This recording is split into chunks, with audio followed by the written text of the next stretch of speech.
Hey guys, I was gonna do 2 minutes to go for this particular film, this documentary, Won't You Be My Neighbor, but that felt a little almost too cold of it, because, I'm trying to say things fast and get it done within about 2 minutes, just a bit over.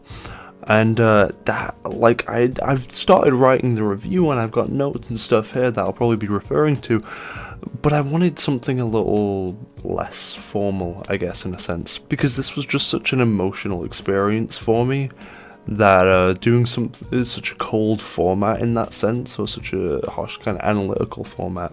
So instead, no, we're all cozy again. It's just like with Blade Runner 2049, basically. And yeah, that's because this is one of the most heartwarming and emotional documentaries I've ever seen. And as you can probably tell if you've never seen me before, I'm British, and therefore didn't really grow up with Mr. Rogers, didn't watch him, barely knew about him. I knew about him through maybe like a few references on like a Family Guy episode or something like that, because he was quite big in, and ended up being quite big in American pop culture. But outside of that, never watched him. And then just after seeing the trailer alone, that got me like, oh my god, this guy seems amazing.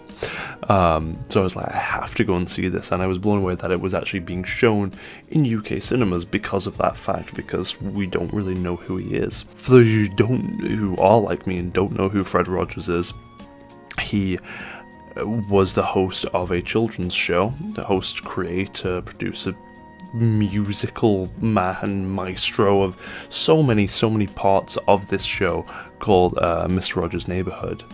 And it was supposed to be this like nice, pleasant place that kids could come and kind of hang out in a sense, metaphorically at least. And he would have these bits where they're with puppets, and then it would always cut back to him at the end, and he would have like a song or just a bit of talking or something to really talk about the kind of message that they were trying to convey in that episode. And that was the key thing that stood out to me, was how strong the messages were in all of these episodes. Beautiful messages, all just super positive about loving your neighbor, or loving other people, loving yourself though, and having self-confidence and acceptance of yourself and other people. Really kind of almost deep topics, especially for kids, because he understood that kids, and he treated kids like just other people. He says in it that they have complex emotions and stuff just like everybody else, and they deserve to be kind of treated that way. And you got that sense with everything. And the fact is, still, I've never seen an episode. I've not gone and done more research after the fact. I've gotten all of this from this documentary alone, and that's how good it is at just introducing you to the TV show, setting the time period, because it covers from the very start all the way till the end, and even after of his unfortunate death. So it even talks about kind of the impact that he's left and that he has had. And you can see why, and because it sets all of that up beforehand, you understand that impact and what it means and how important it is. And the reason that it's just so emotional for me, I cried like fucking 5 times, and it's really bad. It's not only because it's like really well made, but it's just people being so genuine and lovely and loving and caring so much and being so passionate about something, especially something as sweet as just wanting to do good for kids, basically wanting to give them a good, almost like emotional education. And you even see like just such heartfelt things from people who grew up with him, just saying like, thank you for basically being my education in a sense, because I learned so much from Mr. Rogers' Neighborhood that they didn't really get in school, because so many people would stay away from topics like racism and assassination. I'm not going to really spoil the whole thing, but those come up in the trailer even, and even though it might not always be super explicit like the assassination thing, it almost always has that kind of hint to it. But he conveys these with like cutesy puppets and silly voices and all of this. And kind of as an adult, that might come off as really weird and almost disturbing that they're talking about such serious topics. But to kids, it was a gateway. It was something. It was a show that taught them these things when parents couldn't be bothered, didn't want to because it was being uncomfortable, or thought that their kids couldn't handle it, even though the show and that attitude very clearly showed that they could. And considering it covers his entire life almost in terms of the TV show and its impact, it covers so much in like an hour and a half, and the pacing never feels slow, and it never feels like it's skipping over too much or missing out on anything, and that's really, really impressive. The pacing is just so on point, and there's so many like fascinating bits of information that you're learning all the time, and then emotional bits where they're interviewing the people who had worked with him and stuff and their thoughts. And it's funny because like you do have some bits of the film that are a little more critical of him or talk about him not in the most positive aspect, which is nice because it meant that the film just wasn't fucking kissing his ass, even though it probably had every reason to. But you have those bits, but they're so few and far between, and then most of the rest of it is just like, hey, no, they didn't want to believe that Fred Rogers was as good of a person as they saw. They couldn't believe almost that this guy existed. He must have a dark side, like fucking rumors about like him having tattoos and him being gay or a pedophile and all of this stuff. Even though obviously gay wouldn't like ruin him.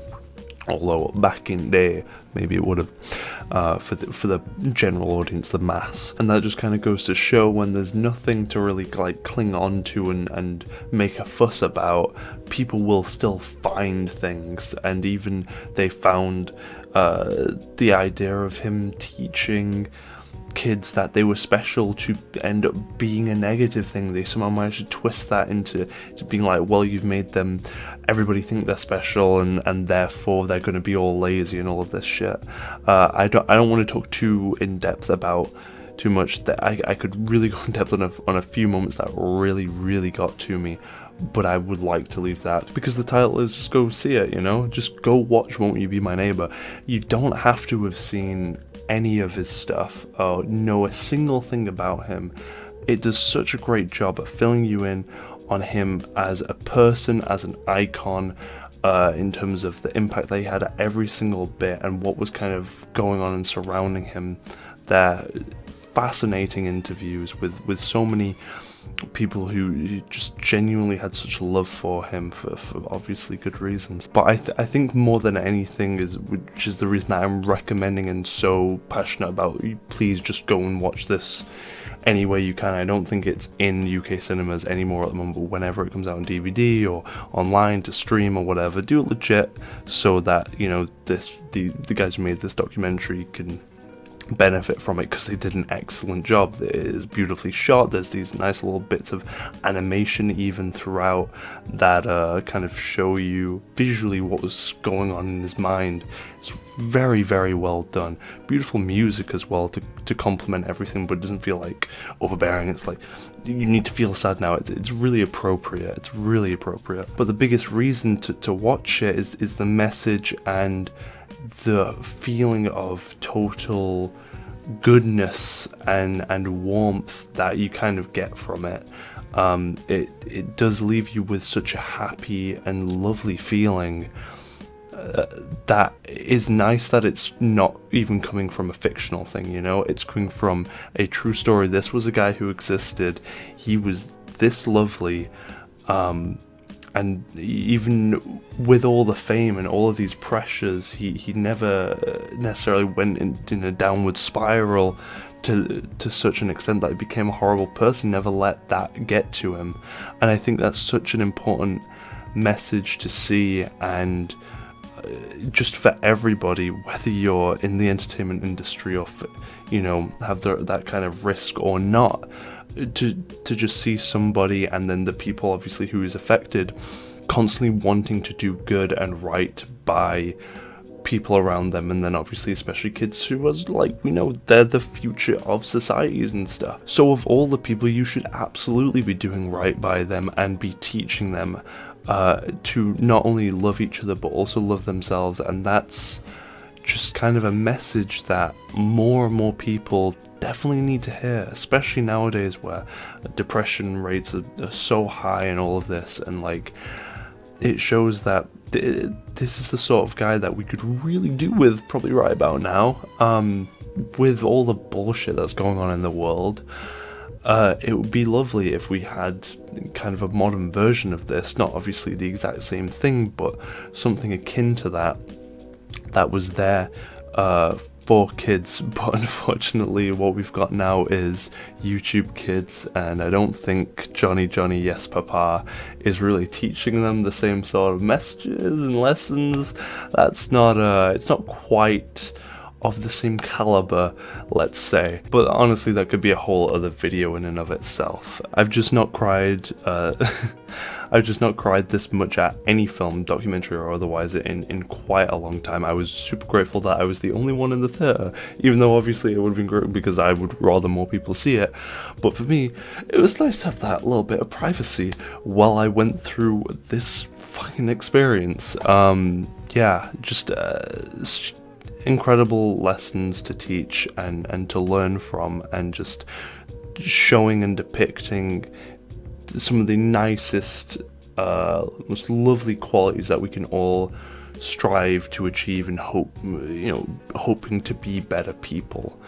And that's a beautiful thing, and it is especially beautiful to see in a documentary, not just in a work of fiction which is all tightly written and all of that, but to be conveyed as well in the documentary format without feeling too cold or distant or analytical, but at the same time not too far the other way where it's only focused on showing the absolute best aspects and the best parts.